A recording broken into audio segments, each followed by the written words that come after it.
그날은 평범한 하루였습니다. 마트에서 콩나물 한 봉지, 두부 한 모 사들고 천천히 집으로 돌아오는 길. 이 나이쯤 되면 뭐 대단한 게 필요한 것도 아니죠. 그저 조용히 나를 반겨주는 사람이 있다는 것. 그게 삶의 전부가 됩니다. 안녕하세요. 40 이후 사람 공부입니다.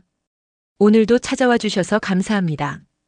구독과 좋아요 눌러주시면 이런 이야기를 더 많은 분들과 나눌 수 있습니다. 현관 앞에 다다를 즈음 휴대폰이 진동을 울렸습니다. 카카오톡 알림이 하나, 눈에 익은 프로필 사진이 떴습니다. 며느리였습니다. 무심코 열어본 그 메시지에는 사진이 여러 장 첨부되어 있었습니다. 하얀 드레스를 입은 손주, 턱시도를 입고 활짝 웃고 있는 아들, 그리고 꽃단장을 한 며느리, 잔치상이며 풍선, 그리고 빼곡히 모여 앉은 사람들. 사진 맨 위엔 이렇게 적혀 있었습니다. 첫 생일을 축하합니다. 그걸 보는 순간 제 손에서 휴대폰이 미끄러질 뻔했습니다. 다리에 힘이 풀려 현관문 손잡이를 꼭 붙잡고 버텨야 했습니다. 돌잔치였구나. 하지만 누구도 저를 부르지 않았습니다. 잔치는 이미 끝났고 사진은 그저 하나의 통보였습니다. 처음엔 내가 잊은 건가 싶었습니다. 그럴 리 없는데 혹시 내가 날짜를 착각했나? 혹시 초대장을 못 받은 건가? 다시 메시지를 확인했습니다. 아무리 봐도 없었습니다. 저는 아무런 안내도 받지 못했습니다. 머릿속이 하얘졌습니다. 그 아이 제 품에서 컸습니다. 생후 100일 전까지는 며느리 산후조리하느라 제가 밤새 안고 있었고 100일상도 제가 직접 차렸습니다. 첫 이유식부터 처음 걷는 날까지 저는 매일같이 아들의 집을 들락거리며 손주를 돌보았습니다. 그런데 그 돌잔치에 저는 없었습니다. 다음 날 아들에게 조심스레 물었습니다. 잔치했니? 어머니, 그게 그냥 조촐하게 했어요. 아시는 분들 다 부르면 정신없잖아요. 요즘엔 가족끼리만 간단히 하는 게 유행이라서요. 그 말이 꼭 제 뺨을 후려치는 것 같았습니다. 가족끼리만 간단히. 그 말에 저는 가족이 아니었습니다. 결국 저는 불청객이었습니다. 집으로 돌아와서 방 안에 앉아 아무 말도 하지 못했습니다. TV를 켜놔도 무슨 말인지 들리지 않았고 라디오를 틀어놔도 음악이 귀에 들어오지 않았습니다. 손주의 첫 생일, 그 아이가 세상에 나와 처음 맞는 기념일, 그 자리에 저는 없었습니다. 그 아이의 존재를 처음 알았을 때 아들은 전화를 했습니다. 엄마, 아기 생겼어요. 그 전화를 받고 저는 그날 저녁 내내 엉엉 울었습니다.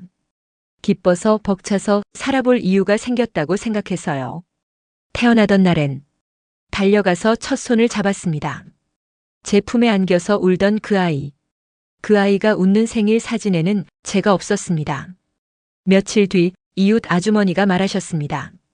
어머, 아드님 손주 돌잔치 너무 예쁘게 하셨더라. 사진 봤어요. 어디서요? 며느리 인스타그램에 올리셨던데요.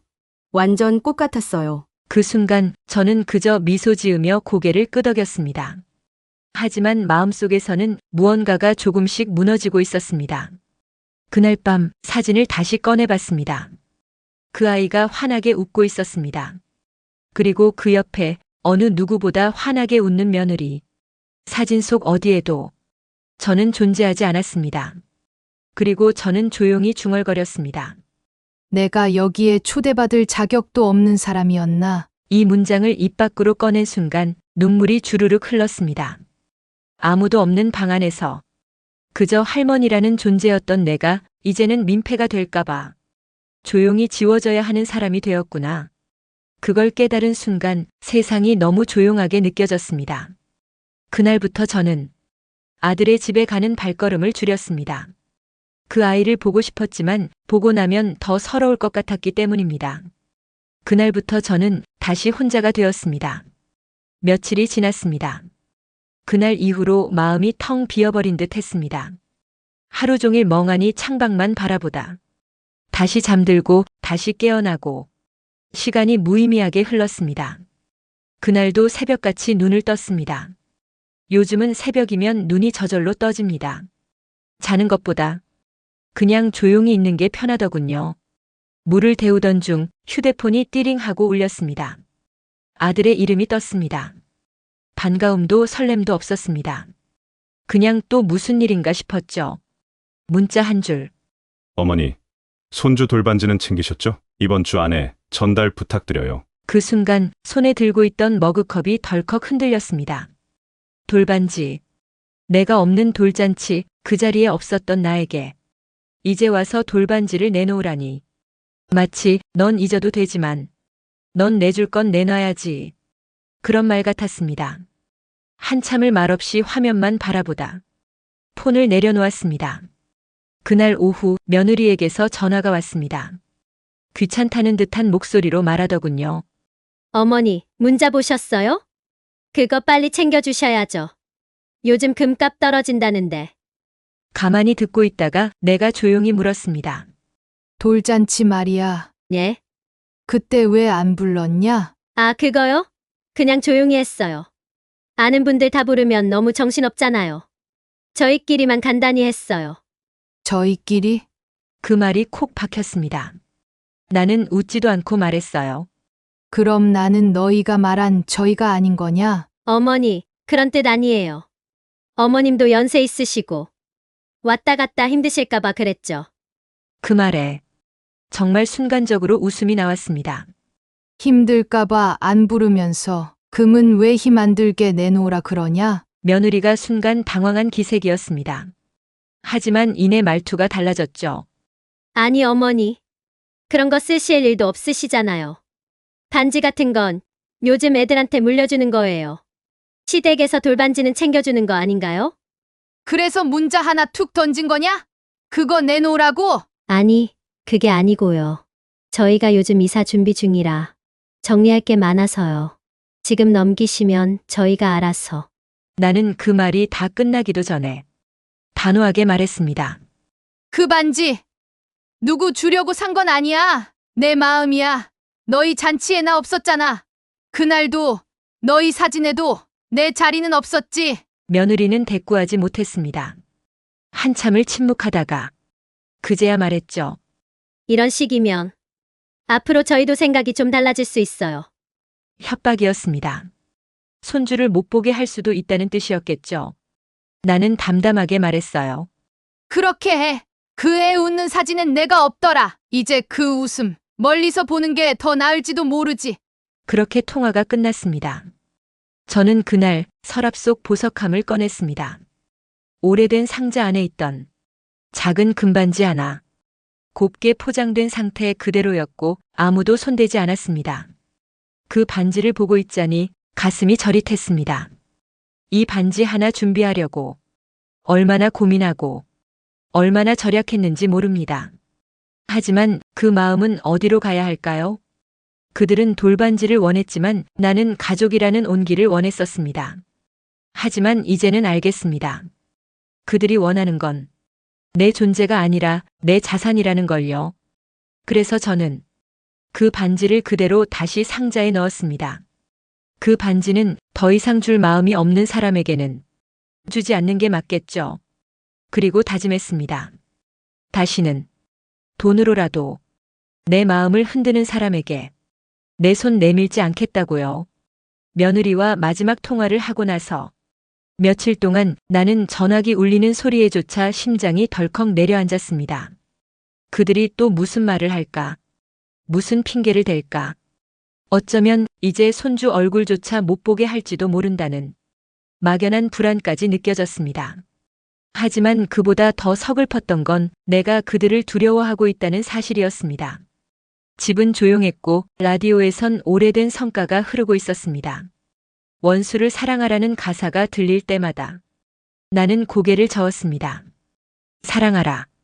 내가 그 아이를 얼마나 사랑했는데. 사랑했으니까 그런 말을 듣고도 아직 참고 있는 거겠죠. 그러던 어느 날이었습니다. 마트에 들렀다가 돌아오는 길 우연히 한 커피숍 앞을 지나게 됐습니다. 그리고 그곳에서 믿을 수 없는 광경을 마주했습니다. 창 너머로 보인 사람. 아들과 며느리. 둘은 마주 앉아 있었고 테이블엔 서류가 펼쳐져 있었으며 며느리가 노트북 화면을 보여주며 이런 말을 했습니다. 이거 엄마 명의 재산 목록이에요. 요양병원 들어가면 자동으로 우리가 관리할 수 있대요. 순간 나는 멈춰 서 있었습니다. 말귀를 제대로 알아듣지 못한 척하는 아들에게 며느리가 다시 말했습니다. 아니, 솔직히 지금도 어머님 상태 이상하잖아요. 말도 반복하고 지금 반지도 어디 뒀는지 몰라 하시잖아. 아들은 고개를 끄덕였습니다. 치매 증세 있는 거 맞지? 우리 엄마 요즘 뭐든 자꾸 잊어버려. 근데 병원 가시려 하질 않으시잖아. 그 순간 커피잔을 들고 있던 며느리가 작게 웃으며 말했습니다. 병원은 나중 문제고요. 우선 반지부터 받아야죠.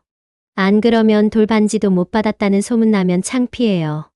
그 말에 아들이 작게 웃었습니다. 그 광경이, 그 목소리가 내 귀에 송곳처럼 박혔습니다. 나는 그 자리에 얼어붙은 사람처럼 서 있었습니다. 숨이 막혔습니다. 눈물이 쏟아질 것 같았지만 그럴 틈도 없었습니다. 그들은 지금 나를 치매 환자로 만들고 내 재산을 가져갈 준비를 하고 있었습니다. 나는 조용히 뒤돌아서 그 자리를 떴습니다. 마치 내가 잘못 엿들은 사람처럼 도둑처럼 발걸음을 옮겼습니다. 하지만 마음속에선 그 어떤 배신보다 깊은 서러움이 피어올랐습니다. 그 애는, 내 아들은 어떻게 그리 말할 수 있을까요? 그날 밤 서랍을 열었습니다. 그 안엔 내가 모아온 금부치들과 감정서 사본 그리고 오래된 은행 통장이 있었습니다. 한 장 한 장 들춰보다 어느 순간 손이 멈춘 곳엔 손주 이름이 쓰인 작은 쪽지가 있었습니다. 이건 내 것이 아니다. 내가 너를 얼마나 사랑했는지 세월이 말해줄 것이다. 그 종이를 바라보다 나는 조용히 눈을 감았습니다. 그리고 다시 눈을 떴을 땐 이미 결정이 끝나 있었습니다. 이건 복수가 아닙니다. 이건 내 존엄을 지키는 일입니다. 휴대폰을 꺼내 경찰서 대표번호를 눌렀습니다. 뚜뚜. 신호가 이어지다 상대편이 전화를 받았습니다. 여보세요. 경찰입니다. 저 신고하려고 전화드렸어요. 네. 어떤 신고시죠? 누군가 저를 속이고 제가 가진 금부치를 빼가려 합니다. 어떤 관계이신가요? 가족입니다. 제 아들과 며느리예요. 경찰은 잠시 말을 멈추더니 신중하게 물었습니다. 정확히 어떤 일이 있었는지 지금 말씀해 주실 수 있을까요? 나는 조용히 말했습니다. 아들입니다. 며느리와 함께 제가 정신이 오락가락한다고 퍼뜨리고 제 재산을 노리고 있어요. 반지를 내놓으라고 하고 요양병원 이야기까지 합니다. 경찰은 이렇게 말했습니다. 어르신, 그건 단순한 가족 간 갈등이 아니라 경제적 학대일 수 있습니다. 정식 접수 도와드릴게요. 혹시 내방 가능하실까요? 나는 말했습니다. 내일 아침 제가 서류 가지고 찾아갈게요. 다 준비돼 있습니다. 전화를 끊고 나니 손이 부들부들 떨렸습니다. 아들을 경찰에 신고한다는 건 그동안 내가 붙잡고 있던 가족이라는 이름까지 놓아버린다는 뜻이었으니까요. 하지만 이제는 알았습니다. 가족이라서 참는 게 아니라 사람이니까 존중받아야 한다는 걸. 다음 날 나는 깨끗한 옷을 꺼내 입고 작은 손가방에 모든 서류와 증거를 담았습니다. 그리고 조용히 경찰서를 향해 걸었습니다. 그날따라 햇빛이 무척 따뜻했습니다. 창구에 도착하자 경찰이 말했습니다. 무엇을 도와드릴까요? 어르신, 나는 또렷하게 말했습니다. 가족이 사람 구실을 안 하면 더는 가족이 아닙니다. 저는 제 자신을 지키러 왔습니다. 며칠 뒤 경찰서에서 연락이 왔습니다. 어르신, 제출하신 자료로 내사를 시작했습니다. 정황상 경제적 강요 및 정서적 학대 소지가 있어 현장 방문이 필요합니다. 동행 가능하신가요? 나는 조용히 고개를 끄덕였습니다. 한참을 망설였지만 이건 반드시 내 두 발로 가야 할 일이었습니다. 그 집 현관 앞. 내가 더는 불청객이 아닌 걸 이젠 내 입으로 증명하고 싶었습니다. 경찰차를 타고 그 집 앞 골목에 도착했을 때 심장이 콩닥콩닥 뛰었습니다. 그 문을 수없이 오갔던 기억이 떠올랐습니다. 그 아이 돌보러 비 오는 날에도 우산 쓰고 뛰어가던 내 모습, 며느리 몰래 반찬 보따리 놓고 돌아서던 뒷모습, 그리고 돌잔치 사진 한 장에 뒤통수 맞던 그날. 경찰은 인터폰을 눌렀습니다. 경찰입니다. 문 열어주세요. 잠시 뒤 문이 열리고 며느리가 모습을 드러냈습니다. 놀란 눈치였지만 금세 얼굴에 장난하냐는 표정이 떠올랐습니다. 네, 무슨 일이시죠? 경찰이 말했다. 민원이 접수됐습니다. 금품, 이호금 및 정서적 강요와 관련해 사실 확인을 위해 방문했습니다. 그제야 며느리는 내 얼굴을 보며 비웃듯 말했습니다. 어머니 대체 이게 무슨 짓이에요? 나는 아무 대답도 하지 않았습니다. 경찰 뒤에 서서 그저 조용히 며느리 얼굴을 바라봤습니다. 경찰은 묻습니다. 시어머님께 금품을 요구하셨나요? 아니요. 그냥 주신다고 해서 기다린 거예요. 저희가 뭘 강요했나요? 순간 나는 웃음이 나왔습니다. 주겠다고? 언제? 어떻게? 어떤 말로? 경찰이 추가 질문을 이어갔습니다. 그럼 문자는요? 이번 주 안에 전달 부탁드립니다. 요즘 금값 떨어지니까 빨리 주셔야 해요. 어머니, 그것도 못 챙기셨어요? 이 내용은 요구로 볼 수 있습니다. 며느리는 당황한 기색으로 한숨을 쉬더니 말했다. 아니, 그게. 요즘 다들 돌반지 받잖아요. 시어머니니까 당연히 해주시는 줄 알았죠. 경찰이 말했습니다. 당연한 게 아닙니다. 증여는 명백한 본인의 의사여야 합니다. 그 의사 없이 반복적으로 요구하거나 정신건강에 의심이 있다는 말로 재산을 압박하면 그건 정서적 학대로 간주될 수 있어요. 며느리의 표정이 굳어졌습니다. 그때 아들이 퇴근하고 돌아왔습니다. 현관문을 열자마자 경찰과 나를 마주한 아들은 얼굴이 창백해졌습니다. 엄마 이게 뭐야? 진짜 왜 이래? 가족끼리 이럴 수가 있어? 경찰을 부르는 게 말이 돼? 나는 조용히 아들을 바라봤습니다. 그리고 조금은 슬프고 조금은 단단해진 목소리로 말했습니다. 가족이니까 참았지. 가족이 아니었으면 진작에 벌써 부르고도 남았어. 아들은 여전히 어이없다는 표정을 짓고 있었습니다. 아니, 엄마 진짜 너무하네. 이게 뭔 망신이야? 이웃들도 다 쳐다보잖아. 나는 천천히 문 밖을 가리켰습니다. 이웃들 정말 다 쳐다보고 있었습니다. 대낮에 경찰차가 서 있는 모습에 창문 사이로 복도 끝에서 누군가는 커튼 너머로 모두가 보고 있었습니다. 나는 또박또박 말했습니다. 그래, 망신이지. 근데 그날 너희 돌잔치에서 사진 속에 나만 빠졌던 거, 그것도 나한테는 망신이었어. 며느리가 어머님도 치매일지 몰라요라고 말한 것도 망신이고 쓰지도 않으실 거잖아요. 그 한마디도 사람 자격 박탈당한 기분이었어. 아들의 얼굴이 일그러졌습니다. 그런 의도가 아니었잖아. 엄마가 오해한 거지. 나는 고개를 저었습니다. 아니, 오해가 아니야. 그건 예의 없음이야. 내가 살아온 삶에 대한 무시고 내가 너희를 위해 버틴 시간에 대한 모욕이야. 그 순간 경찰이 말했다. 관련 자료는 충분합니다. 경고 조치와 상담 연계를 우선 진행하고 상황에 따라 형사 조치도 가능합니다. 며느리는 당황하며 물었습니다. 정말 이게 경찰 조사까지 갈 일이에요? 경찰은 짧게 대답했습니다. 그럼요. 돈보다 더 중요한 게 사람 마음입니다. 그날 아들도 며느리도 내게 어떤 말도 하지 못한 채 현관문 앞에서 고개를 숙였습니다. 나는 마지막으로 가방에서 서류 한 장을 꺼내 아들의 손에 쥐어주었습니다. 유언장 사본. 그 안에는 이렇게 적혀 있었습니다. 내가 가진 것을 누구에게 주느냐보다 누구에게 절대 주지 않을지를 나는 더 오래 고민했다. 나는 조용히 말했습니다. 이건 돌반지가 아니야. 내 인생에 대한 예의야. 그리고 이제부터 그 예의는 내가 나한테 지킬 거야. 그날 이후 나는 다짐했습니다. 더는 눈치 보며 살지 않겠다고. 더는 나를 줄 사람으로만 보게 두지 않겠다고. 나는 곧장 변호사를 찾았습니다. 처음으로 내 이름을 당당하게 내고 내 인생을 내 손으로 정리하는 자리였습니다. 어르신, 어떤 내용으로 도와드릴까요? 나는 조용히 서류 한 장을 꺼내며 말했습니다. 이거요. 이 안에 들어갈 말은 제가 평생을 살아내며 이제야 겨우 꺼낼 수 있게 된 말이에요. 변호사는 내 이야기를 차분히 한 줄 한 줄 받아 적었습니다.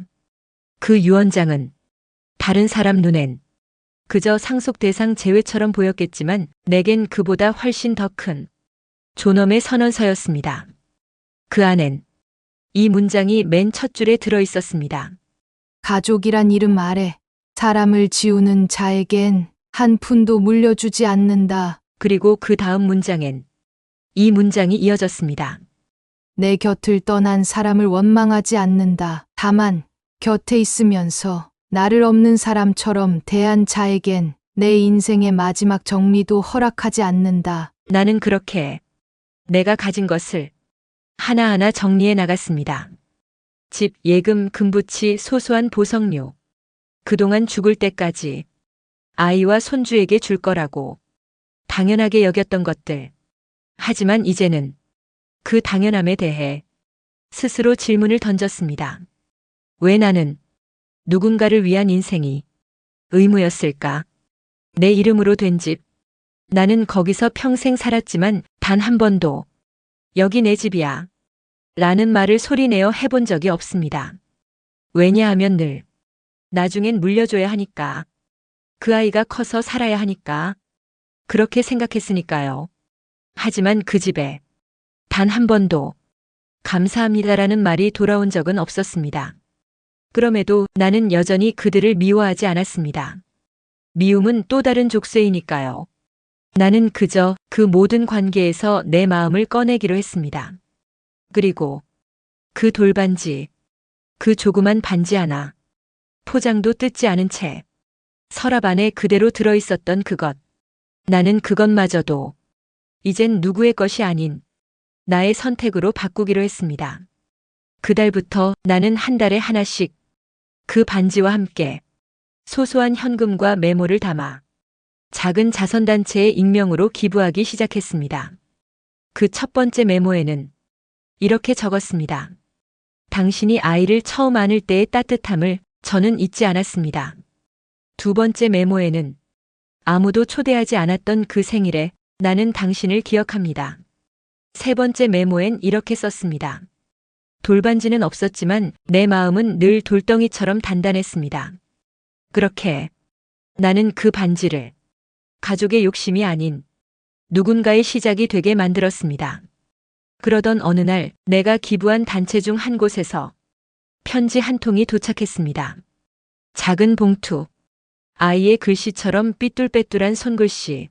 할머니, 제가 처음으로 받은 금반지예요. 저는 엄마가 없어요. 그래도 이거 받고 나서 엄마가 주신 것 같아서 울었어요. 그 편지를 읽는 순간 내 마음에 처음으로 봄비처럼 눈물이 흘렀습니다.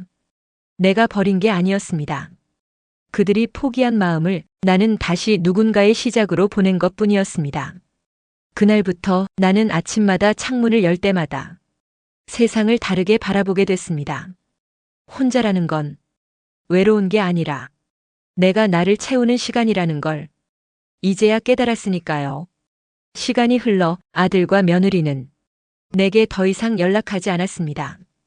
간간히 손주의 사진이 가족 단체 채팅방에 올라오긴 했지만 나는 더 이상 그 사진을 확인하지 않았습니다. 그 아이의 웃는 얼굴이 이젠 나를 찌르지 않았으면 했으니까요. 나는 내 방식대로 손주를 기억하기로 했습니다. 아이에게 금반지 대신 이야기를 남기기로요. 나중에 혹시라도 그 아이가 자라서 내 이름을 기억하게 된다면 나는 말해주고 싶었습니다. 할머니는 너의 이름을 누구보다 많이 속으로 불렀단다. 하지만 내 앞에서 가장 조용한 사람이었단다. 이제는 누가 물어봅니다. 그 반지들 왜 다 나눠주셨어요? 후회 안 하세요?